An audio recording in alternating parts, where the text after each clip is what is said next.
కన్య రాశి యొక్క అధిపతి బుధ భగవానుడు.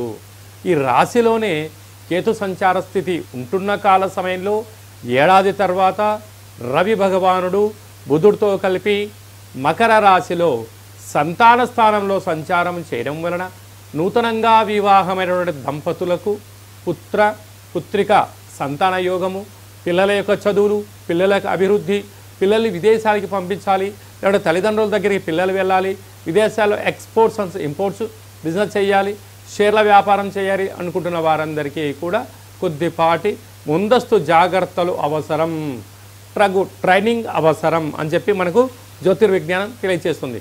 6వ స్థానంలో శని భగవానుడు స్వక్షేత్రకంగా ఉండడం వల్ల దయచేసి అప్పులు ఇవ్వద్దు, అప్పులు తెచ్చుకోవద్దు.